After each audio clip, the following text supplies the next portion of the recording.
Hello, hi, welcome once again to M5's new English language learning program, Let's Speak English.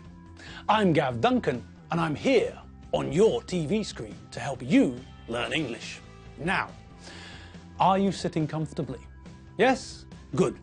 And are you ready for today's lesson? Yes? Good. Okay, well let's learn English together. Hello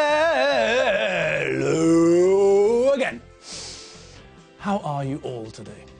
I hope you're all well. Well, as you can see, we're back. Not from outer space, but we're back. Back in the studio. Ready for another English lesson. Here with you today, now. All right. Well then, let's get our brains into first gear and get started on today's lesson. Magic. Now, before we dive in to today's lesson, what about a quick recap of what we learned last lesson? Does that sound like a good idea? It does. So, here we go. Last lesson, we practiced two tenses. If we are talking about something which is happening now, then we use the present continuous tense. I'm talking to you now. I'm standing in front of your camera now. Otti is filming me now. Chaba is recording my voice now. Okay, so we know that if we're talking about something which is happening now, we use the present continuous tense. Fine. If we're talking about something general, something which is always true or something which happens all the time, we use the present simple tense. My name is Gav, all the time. It doesn't change. We use the present simple tense with things that are permanent, not temporary. Otti is a cameraman. It's his job. It's a permanent job. It doesn't change. All of these sentences are talking about things which are true in general, things which are always true. We also know that we use the present simple with words like always, never, sometimes, usually, and often.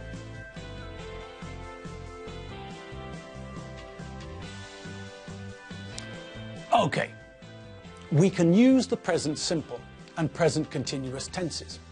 Excellent. I can't drive a taxi and I can't fly a helicopter, but I can use the present simple and present continuous tenses in English. Fantastic. My friend Pishti is a pilot. He can fly planes and he can also fly helicopters. Okay, so we know that Pishti has the ability to fly a plane and the ability to fly a helicopter. He knows how to do these things. He knows how to turn the engine on. He knows how to take off. He knows how to make a plane leave the ground, and he knows how to make a helicopter leave the ground. He knows how to fly a plane. He knows how to make the plane move through the air, and he knows how to fly a helicopter.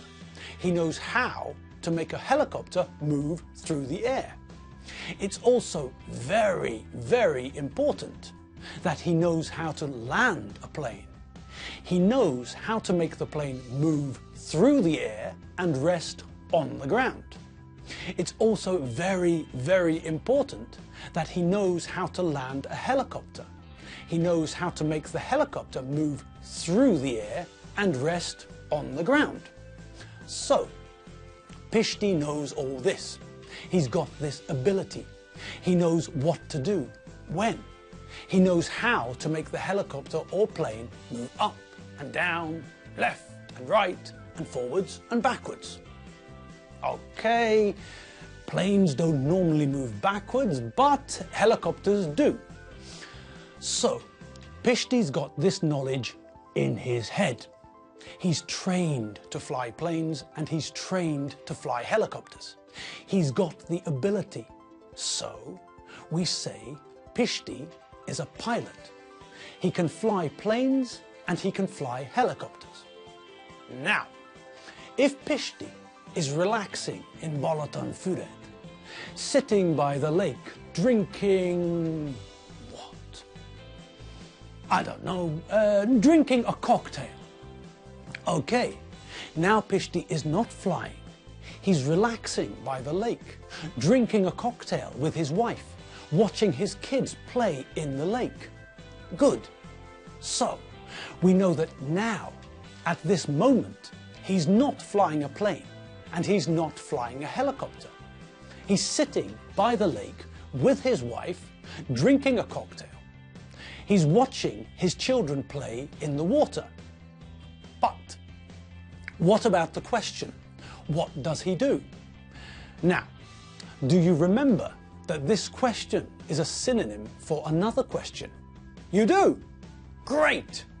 Okay, what's the question we can use instead of what does he do? I can't hear you. Ah, that's better. Yes, the question is, what's his job? Or, what's his occupation? Do you remember the words job and occupation? Do you remember that they're also synonyms? Occupation is more formal, but essentially they're the same. Okay, let's have another look at ability, at can and can't. We looked at what we can and can't do. We looked at what other people can and can't do. We know that the Jackson 5 can count to 3 and can recite the first 3 letters of the English alphabet. We, on the other hand, well, we are gods of English. We can count to 100. We can recite all 26 letters of the alphabet. We can identify vowels and consonants. We can recite the cardinal numbers from 0 to 100. And we can also recite the ordinal numbers from 1 to 100. Great! Okay, so we know what we can do and we know what we can't do. We know how to make a positive sentence using can. We start with a subject. I, you, he, Billy Idol, Evel Knievel. Then we add can and follow it with the infinitive. See, go, do, play. Simple. Okay, so that's the positive. What about a negative sentence? What about using the negative version of can? Well, that's easy too. The negative of can is cannot. There's that not word again. We always see that word when we're talking about negatives. So, cannot is the negative, but normally we use the short version, can't. Okay, so we know how to make a positive sentence with can. We can make a positive sentence about ability or possibility. Pishti can fly a helicopter. I can come to the cinema with you because I'm not working today. Wizard, splendid, massive, huge, gigantic, ginormous. Okay, spiffing. Now, let's do the same with the negative version. Let's do the same with can't. Well, the structure is exactly the same. We start with a subject, I, you, he, Billy Idol, Evel Knievel. Then we add can't, and then we follow it with the infinitive. See, go, do, play. Okay, let's see an example. Okay, I can't fly a helicopter. Pishti can't come to the cinema with you because he's relaxing with his family at Balaton. Brilliant, amazing, tomato sandwich. Now, think about animals. We can use can and can't with animals too. I've got a parrot. My parrot can fly. I've got a dog. My dog can't fly. He's got a magic unicorn. His magic unicorn can fly. No, sorry, that's not true. He hasn't got a magic unicorn. That's a silly idea. He's got a horse, and his horse can run and jump. but his horse can't fly. Horses can't fly. Cheetahs can run very fast. Cheetahs can't fly. Kangaroos can jump. Kangaroos can't fly. Elephants can't jump. Frogs can jump. Frogs can't fly. Flies can fly.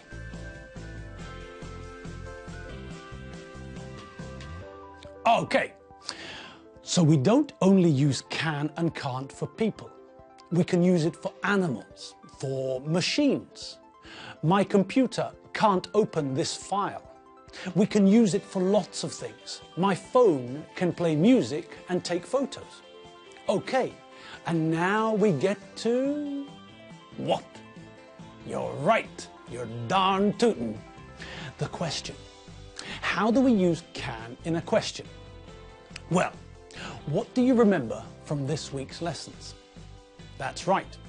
When we want to make a question using can, we start the question with can, then we add the subject, you, he, she, Dave, and then the infinitive. It's simple. Can you understand English? Yes, I can. Can you fly a plane? No, I can't. Can you come to my party? No, I can't. I'm working.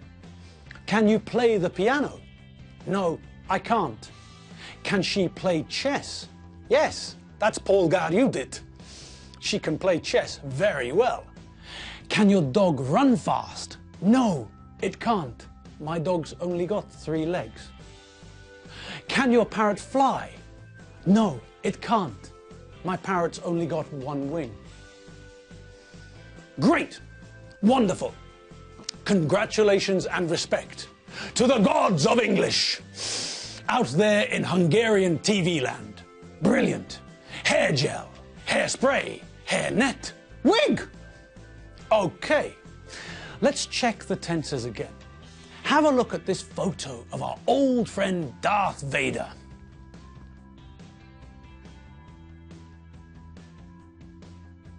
Okay, so there's Darth. Fine. Now, what does Darth do? Well, he kills people and destroys planets.